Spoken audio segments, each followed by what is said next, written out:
Hello दोस्तों, तो स्वागत है आपका हमारे यूट्यूब चैनल दी एनजे एक्सप्लेन में। तो चलिए आज की इस वीडियो को शुरू करता है जो कि है नागराज और सुपरकांड ध्रुव की कॉमिक्स सहार का दूसरा पार्ट। तो चलिए जस्ट स्टार्ट इट। मैंने इस कॉमिक को 25 पेज तक कवर कर लिया है। अब इसके आगे की कहानी हम देखेंगे अगली इस पार्ट में। नागराज और ध्रुव के ट्रॉफी ग्रहण करते ही हॉल तालियों से गूंज उठा। तालियों से सिर्फ हॉल ही नहीं, पूरी दुनिया गूंज रही थी, और महानगर का यह हिस्सा भी। मैंने तो यह पूरा प्रोग्राम टैप कर लिया है। मैं अपने प्रिंटर पर इस रेस के पोस्टर निकाल कर पूरे रूम में चिपकाऊंगी। तुम्हें खांसी कैसे हो गई? तुम भी खांस रहे हो मम्मी, पर एकाएक दम क्यों घुट रहा है मम्मी? चक्कर सा क्यों आ रहा है? चक्कर तो मुझे भी आ रहा है, कुछ अजीब सी महक भी आ रही है। नागराज की हजारों आंखों में से यह दो आंखें यह दृश्य भी देख रही थी। जासूस सर्प ने तेजी से मानसिक संदेश भेजना शुरू कर दिया, और संकेत भेजते भेजते जासूस सर्प का शरीर भी बेहोश होकर जमीन पर आ गिरा। समारोह स्थल पर क्या बात है नागराज, तुम एकाएक परेशान क्यों हो गए? जासूस सर्प संकेत भेज रहे थे ध्रुव, खतरे के संकेत, और वे संकेत एकाएक आने बंद हो गए। तब तो छानबीन करनी पड़ी। चलो नागराज, माफ कीजिए सर, लेकिन यूएन अध्यक्ष की उपस्थिति में आपका जाना असभ्यता होगी। किसी की जान जाते हुए देखना और भी बढ़िया असभ्यता होगी। हमें खेद है, लेकिन हमको जाना ही होगा, और थोड़ी ही देर बाद। यही वह जगह है जहाँ से खतरे के संकेत आ रहे थे ध्रुव। जगह तो यही है, क्योंकि तुम्हारा सांप यही जमीन पर बेहोश पड़ा है, और मुझे एकाएक चक्कर आ रहा है। यहाँ की हवा में कुछ है। नाक में फिल्टर लगा लो ध्रुव, यहाँ की हवा में कुछ अजीब सी महक है। इधर देखो ध्रुव, पेड़ों के बीच में एक मकान है, शायद उसमें कोई मुसीबत हो। ठीक है नागराज, तुम यहाँ छानबीन करो, मैं मकान का चक्कर लगा कर आता हूँ। नाक में फिल्टर लगा चुके ध्रुव ने जल्द ही बेहोश माँ बेटी को ढूंढ निकाला। आप ठीक तो है ना? नहीं, अभी भी चक्कर आ रहे हैं, दम घुट रहा है। पर ये पेड़ कैसे उगाए? हमारे घर के आसपास तो दूर दूर तक कुछ भी नहीं था। ओह, ये तो फिर बेहोश हो गई। इनको मेडिकल मदद की ज़रूरत है। एम्बुलेंस बुलाने का समय नहीं है नागराज, मैं इन दोनों को अस्पताल पहुंचा कर आता हूँ। तब तक तुम यहाँ पर छानबीन कर लो, पर ज़रा संभल कर। चिंता मत करो ध्रुव, यहाँ की वायु चाहे ही जितनी भी जहरीली हो, पर मेरे जहरीले शरीर को नुकसान नहीं पहुंचा पाई। हाँ, एक बात याद आई, बेहोश होते होते इस महिला ने कहा था कि यहाँ पर इतने पेड़ कैसे उगाए। ऐसा भी तो हो सकता है क्या? पेड़ अगर इतनी जल्दी उगते तो प्रदूषण फैलता ही क्यों? उस महिला के दिमाग पर यहाँ पर फैली किसी जहरीली गैस ने बुरा असर डाला है, तभी वह ऐसी बकी बकी बातें कर रही थी। पर यह जहरीली हवा आई कहाँ से? अरे, अभी अभी तो मेरे पीछे कुछ नहीं था, फिर यह पेड़ कहाँ से उगाया? वह महिला सही कह रही थी, मैं ही गलत था। इस इलाके में कुछ रहस्यमय घटना घट रही। कहीं ये पेड़ ही तो जहरीली वायु फैलाने का कारण नहीं है? अगर ऐसा है तो इनको काटने से समस्या का हल हो जाएगा। वैसे अब मैं ध्यान दे रहा हूँ तो समझ में आ रहा है कि इन पेड़ों का रंग कुछ अजीब सा है, और इन पर उगी तिकोनी और गोल पत्तियों जैसी पत्तियां भी मैंने पहले कभी नहीं देखी। हाँ हाँ, मैं सही था। मुझे आभास हो रहा है कि वायु फिर से स्वच्छ हो रही है। वह अजीब सी महक धीरे धीरे गायब हो रही है। यानी कि ये इन पेड़ों का ही काम था। ऐसा जरूर मिट्टी में किसी केमिकल के प्रदूषण के कारण हुआ होगा। ये प्रदूषण नहीं है, ये आवाज़ तो जमीन के अंदर से आ रही है। प्रदूषण वह होता है जो तुम मानवों द्वारा अपने आराम के सामानों को बनाने के लिए होड़ में फैलाया जाता है। आह, हम तो इस ग्रह को साफ कर रहे हैं। जमीन अपने आप ऊपर उठ रही, एक आकार ग्रहण कर रही। हम इस ग्रह से प्रदूषण को भी साफ करेंगे, और प्रदूषण फैलाने वाले प्राणियों को भी। हम नई प्रजातियां पैदा करेंगे इस ग्रह पर, जो तुम्हारी तरह उसी थाली में छेद न करें जिस थाली में वे खाएंगे। ये ये क्या बकवास कर रहे हो तुम? कौन हो तुम? और यह अधिकार तुमको किसने दिया कि तुम पृथ्वी के वातावरण से छेड़छाड़ करो? मुझे पीलिया कहते हैं और वातावरण से छेड़छाड़ तुम मानव करते हो, इसलिए मानव को नष्ट होना ही पड़ेगा। परंतु किस किस्म का मानव है? तुझ पर जहरीली वायु का असर क्यों नहीं हो रहा? क्योंकि मैं खुद ही इतना जहरीला हूँ कि तुमको ही खत्म कर दूँ। हाँ, तेरे मुंह से निकला रसायन मेरी रासायनिक संरचना के साथ छेड़छाड़ कर रहा है, इसलिए मुझे तेरे रसायनों के साथ छेड़छाड़ करनी होगी। और नागराज का शरीर दर्द से तड़पने लगा। तेज से उगती हुई घास नागराज के शरीर में धंसने लगी। शरीर में तेज जलन हो रही। ऐसा लग रहा है जैसे कि मेरे शरीर के अंदर तेज केमिकल रिएक्शन हो रहा है। इच्छाधारी शक्ति के लिए मैं ध्यान नहीं लगा पा रहा। कमजोरी और जलन बढ़ती जा रही। तो आपने आप को जहरीला कहता है ना, पर जहर भी तो एक रसायन ही होता है। मेरी घास के रसायन तेरे जहरीले रसायनों से प्रतिक्रिया करके तेरे जहर को निष्क्रिय कर रहे हैं, और एक बार तेरा जहरीलापन खत्म होते ही मेरी जहरीली वायु तुझे खत्म कर देगी। ऐसा नहीं होगा। घास के पत्ते स्टार ब्लेड से कट रहे हैं, यानी ध्रुव वापस आ गए। हाँ नागराज, और अस्पताल वालों से मैं ये वायु विश्लेषक भी ले आया, और ये यहाँ की हवा की जांच करके यह बता रहा है कि यहाँ की हवा में सल्फर डाइऑक्साइड यानी SO2 फैल रही है। सही समझो तो जैसे तुम्हारे पौधे रात को ऑक्सीजन खींचकर कार्बन डाइऑक्साइड छोड़ते हैं, वैसे ही मेरे द्वारा उगाए गए पौधे दिन को ऑक्सीजन खींचकर जहरीली SO2 छोड़ते हैं। ये वीरान इलाका मैंने इसलिए चुना था ताकि यहाँ पर मेरे पेड़ों का ऐसा जंगल खड़ा हो जाए जो सारे शहर की हवा को दूषित करके मानवों को मार डाले, और फिर ये पेड़ बढ़ते जाए और सारी पृथ्वी की हवा को ही बदल डाले, सारे मानव मारे जाए और फिर हम पृथ्वी पर नए जीवों को पैदा कर सकें। लेकिन तुम हमारा विनाश क्यों चाहते हो? कारण साधारण है। तुम मानवों को एक साफ सुथरी हवा, पानी और हरियाली से युक्त पृथ्वी सौंपी गई थी। यही चीज़ें तुम्हारे जीवन का आधार है, लेकिन फिर भी तुमने पूरे वातावरण को गंदा कर दिया। विकास के नाम पर प्रदूषण फैलाए। आज पृथ्वी पर फैली हरियाली 100 साल पहले के मुकाबले आधी भी नहीं रह गई। पृथ्वी की जीवन रक्षक ओजोन परत में प्रदूषण ने एक बहुत बड़ा छेद कर दिया। धरती के कई हिस्से के वातावरण पर धूल और धुएं के प्रदूषण की कई किलोमीटर मोटी परत चढ़ रही।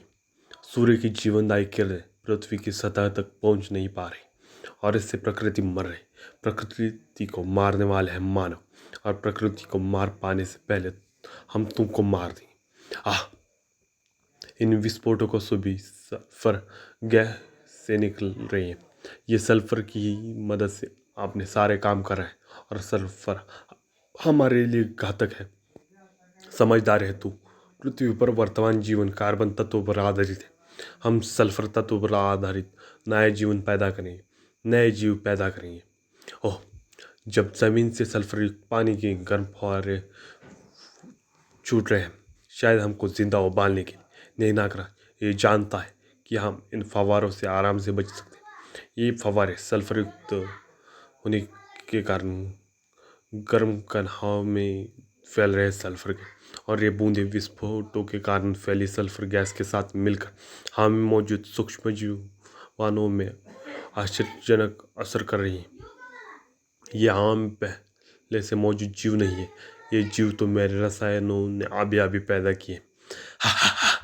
यही वे नए जीव है जिनका जीवन सल्फर पर आधारित है, और इनका भोजन जानते हो क्या है?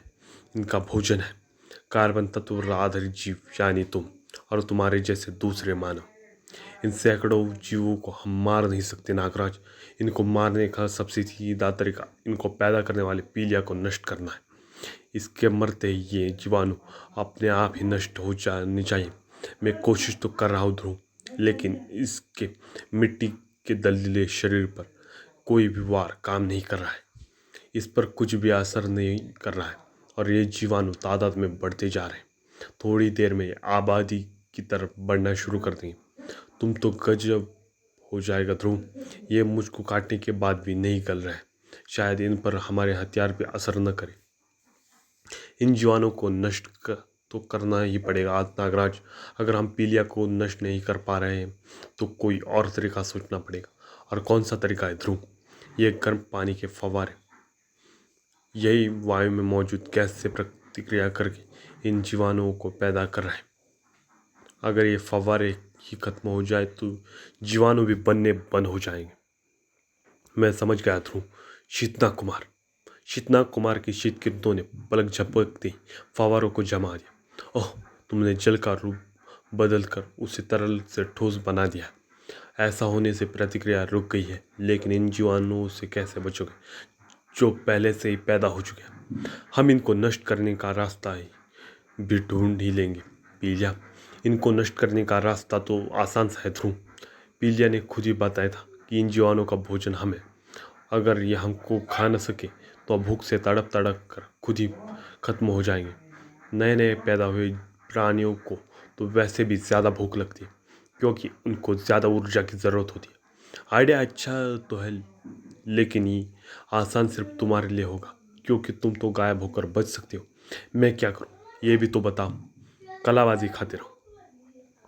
ध्रुव और नागराज ने सल्फर प्राणियों के दांतों को अपनी खाल तक पहुंचने नहीं दिया, और सल्फर प्राणियों की भूख खुद उनको ही खाने लगी। उनकी ऊर्जा तेजी से खत्म होने लगी। अब उनसे निपट पाना बच्चों का खेल था। अब इनके शरीरों में हमारे वारों को सहने की ताकत नहीं बची है ध्रुव। तुम मानवों ने पीलिया के 2 वारों को विफल कर दिया, यकीन नहीं होता। लेकिन अब मैं तुम दोनों को ऐसा कर पाने का मौका ही नहीं दूंगा। सल्फर युक्त मिट्टी का खोल दोनों को तेजी से ढकने लगा। हाँ, यह मिट्टी का खोल जितनी तेजी से हमको ढक रहा है, उतनी ही तेजी से कड़ा भी होता जा रहा है। इसकी मिट्टी काफ़ी तेजी से सूख रही। मेरी सर्व शक्तियाँ इस खोल के बाहर नहीं निकल सकती, और इस मिट्टी में मौजूद सल्फर मेरे शरीर की शक्ति को सूख रहा है। यही हाल ध्रुव का भी होगा, लेकिन अब हम कोई योजना बनाने के लिए आपस में बात भी नहीं कर सकते। अरे, ये टक टक क्या आवाज़? मैं समझ गया। खोल सूखने के बाद उंगली हिला सकने की जगह बची है। ध्रुव उसी जगह का इस्तेमाल करके मोर्स कोड में मुझसे बात कर रहा है। इधर एक योजना बन रही थी और उधर दूसरी तरफ मैंने झरने के पानी को फिर से तरल बना दिया है। कुछ ही देर में ये पानी फिर से प्रतिक्रिया को शुरू कर देगा और सल्फर जीव पैदा होने लगेंगे। लेकिन तुम दोनों वह दृश्य नहीं देख पाओगे, क्योंकि तुम दोनों तब तक मर चुके होगे। और लगता है कि ये एक मानव तो गया, वह गिर रहा है। उसने गिरते गिरते दूसरे मानव को भी गिरा दिया, और वह दूसरा मानव झरने में गिर रहा है। झरने के गर्म पानी ने पलक झपकते ध्रुव पर चढ़ते मिट्टी के खोल को धो डाला, और अगले ही पल ध्रुव ने नागराज को भी आज़ाद कर दिया। आह, थैंक्स ध्रुव, तुम्हारी भी योजना अच्छी थी, लेकिन तुमको यह नहीं पता कि खोल में बंद होने के बाद गिरना कितना मुश्किल होता है। पता है, मैं खुद नहीं गिर पा रहा था, इसलिए तो तुमसे कहा था। यह योजना अच्छी नहीं, बल्कि तुम दोनों की सेहत के लिए खराब थी। मैं ओह, मिट्टी हमारे पैरों से लिपट कर ऊपर चढ़ रही। अब तो हम जीव जमीन पर खड़े भी नहीं हो सकते। मैं समझ गया नागराज, पीलिया से निपटने का तरीका। इसकी शक्ति सल्फर तत्व है, लेकिन ये सल्फर तत्व बना नहीं सकता। यह सल्फर तत्व धरती से खींच रहा है। इसका संपर्क अगर धरती से काट दिया जाए तो इसकी शक्ति भी खत्म हो जानी चाहिए। सुनो नागराज, पर इसका संपर्क धरती से काटे कैसे? सुनो नागराज, अगले ही पल पीलिया के पैर धरती से उखड़ गए। आह, आह, तेरी हिम्मत कि तुम मुझ पर हमला करे, शरीर जल जाएगा तेरा। पीलिया गिरा तो जरूर, लेकिन जमीन पर नहीं गिरा। ये जमीन एकाएक गुदगुदी कैसे हो गई? तू जमीन पर नहीं, सर्प गद्दे पर बैठा है। ये सर्प गद्दा जमीन से तेरा संपर्क काट देगा, और फिर तू धरती से सल्फर तत्व खींच नहीं पाएगा। इस सर्प गद्दे को मेरे शरीर में मौजूद सल्फर तत्व थोड़ी ही देर में चला डालेगा। ताड़। अब यहाँ पे ध्रुव और नागराज ने इस पीलिया की बहुत अच्छे से ठुकाई की है। कड़ाड़ धूम खड़ाड़ धूम, धाड़ धूम धूम। अब मैं ये सल्फर तत्व की मदद से ही अपने मिट्टी के शरीर को जोड़े हुए था। अब इसका शरीर टूटना शुरू हो गया, यानी हमारी योजना काम कर रही है नागराज। आह, आह, मैं सफल हो गया। मानव सचमुच बहुत चतुर प्राणी है, मुझे नष्ट कर दिया तू उसने। पीलिया खत्म हो गया ध्रुव, लेकिन हमको यह नहीं पता चल पाया कि ऐसा क्यों हो कर रहा था। इससे हमको वैसे भी कुछ पता नहीं चलता नागराज। मुझे पूरा यकीन है कि ये किसी के द्वारा भेजा गया प्राणी था। वह किसी के आदेश पर यह काम कर रहा था। ठीक समझा तुमने, मैंने भेजा था इसे। मानवो, धूल का गुब्बार उठ रहा ध्रुव, और उसमें वही चेहरा नजर आ रहा है जो हमको पहाड़ों पर उठी भाप में नजर आया था। प्रकृत का चेहरा। हाँ, मैं प्रकृत हूँ, और आज के बाद तुम दोनों मेरे किसी भी काम में अड़ंगा नहीं डाल पाओगे, क्योंकि तुम दोनों धरती पर रहोगे ही नहीं। अंतरिक्ष में अनंत काल तक तैरती रहेंगी तुम दोनों की लाशें। पलक झपकते ही वह बवंडर नागराज और ध्रुव को वातावरण की सीमा के पार अंतरिक्ष में पहुंचा चुका था। तो दोस्तों, इस पार्ट में इतना ही। इस पार्ट में कुछ खास एक्शन तो था नहीं, लेकिन हाँ, अगले पार्ट में बहुत सारा एक्शन और साथ ही में ध्रुव की अक्लमंदी भी हम देख पाएंगे। लेकिन मुझे इस कॉमिक में सबसे अच्छी बात ये लगी कि आरसी वालों ने, यानी कि राज कॉमिक्स वालों ने इस कॉमिक में हमें प्रकृति का महत्व समझाने के लिए पीलिया द्वारा हमें संदेश दिया कि हमें प्रकृति की रक्षा करनी चाहिए। अब मेरा ये पर्सनल ओपिनियन था। अब आप इस बारे में क्या सोचते हैं, ये आपके मत हो सकते हैं, लेकिन मेरा तो यही मत था। अब मैं मिलूँगा आपसे किसी ऐसे ही वीडियो में, यानी कि ऐसे ही का मतलब है इस वीडियो, इस कॉमिक के ही अगले पार्ट में। तो चलिए, तब तक आप मेरी बाकी वीडियोस को देखते रहिए और खुश रहिए। जय हिंद, वंदे मातरम।